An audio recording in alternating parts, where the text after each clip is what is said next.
Fact news में आपका स्वागत है। 22 जनवरी को अयोध्या के राम मंदिर में रामलला की प्राण प्रतिष्ठा होनी है। इस प्राण प्रतिष्ठा समारोह को लेकर तैयारियां जोर शोर से चल रही हैं। प्राण प्रतिष्ठा समारोह में शामिल होने के लिए देश ही नहीं बल्कि विदेशों से भी कई जाने माने लोगों को आमंत्रित किया गया है। अब देखना यह भी है कि उस कार्यक्रम में कितने लोग शामिल होते हैं। जहां तक राजनीतिक गलियारों का सवाल है तो कांग्रेस समेत कुछ अन्य विपक्षी दल इस समारोह में शामिल होने से इनकार कर चुकी हैं और उन्होंने बीजेपी पर राम मंदिर के नाम पर राजनीति करने का आरोप लगाया है। दूसरी ओर सुप्रीम कोर्ट के आदेश के बाद सुप्रीम कोर्ट के फैसले के आधार पर अयोध्या में राम मंदिर का निर्माण कार्य जारी है, जिसका पहला फ्लोर बनकर तैयार हो गया है।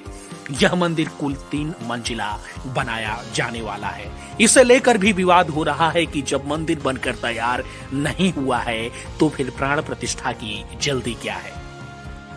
राम मंदिर और बाबरी मस्जिद विवाद के दौरान तत्कालीन विवादित परिसर में भारतीय पुरातत्व सर्वेक्षण यानी ASI की तरफ से कई बार खुदाई की गई। इस दौरान वहां भगवान राम के होने के कुछ ऐसे सबूत मिले जो सुप्रीम कोर्ट के फैसले में अहम साबित हुए। आज हम आपको इसी बारे में विस्तार से बताने जा रहे हैं। बाबरी मस्जिद की खुदाई में प्राचीन सीढ़ियां देखी गई थी। इस दौरान बड़े गोलाकार वाला एक स्थान भी मिला था। ये तत्कालीन बाबरी मस्जिद की परिधि के बाहर और उसके चारों ओर स्थित था। बाबरी मस्जिद के नीचे एक विशाल संरचना पाई गई जो मस्जिद से बहुत बड़ी थी। उस वक्त तत्काल इसका खुलासा नहीं हो पाया कि वह मंदिर था, होटल था, महल था या फिर कुछ और। एक शख्स ने यह दावा किया कि वह उस टीम का हिस्सा था जिसने दिसंबर 1949 में रात के अंधेरे में मस्जिद के केंद्रीय गुंबद के नीचे भगवान राम की मूर्ति रखी थी, जिसके कारण परिसर के दरवाजे बंद कर दिए गए थे। सरदार पटेल की ओर से शाह बानो प्रकरण के बाद हिंदू भावनाओं को शांत करने के लिए साल 1986 में राजीव गांधी की ओर से दरवाजे खोल दिए गए। बाबरी मस्जिद के नीचे एक पुरानी और बहुत बड़ी संरचना मौजूद थी।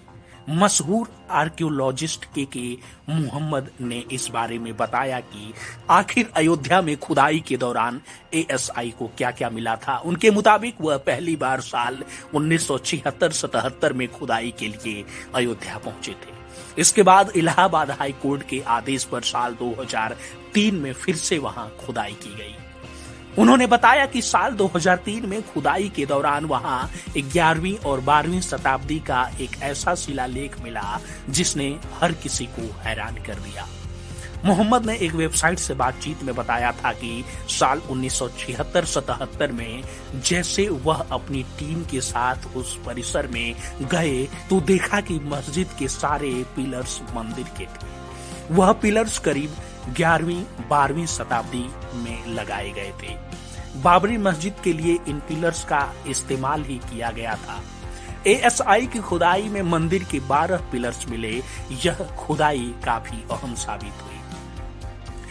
वहीं प्राण प्रतिष्ठा समारोह कार्यक्रम की जानकारी देते हुए श्री राम जन्मभूमि तीर्थ ट्रस्ट के महासचिव चंपत राय ने बताया कि कार्यक्रम से जुड़ी तैयारियां तकरीबन पूरी कर ली गई हैं और प्राण प्रतिष्ठा समारोह 22 जनवरी को दोपहर 12:20 पर शुरू होगा।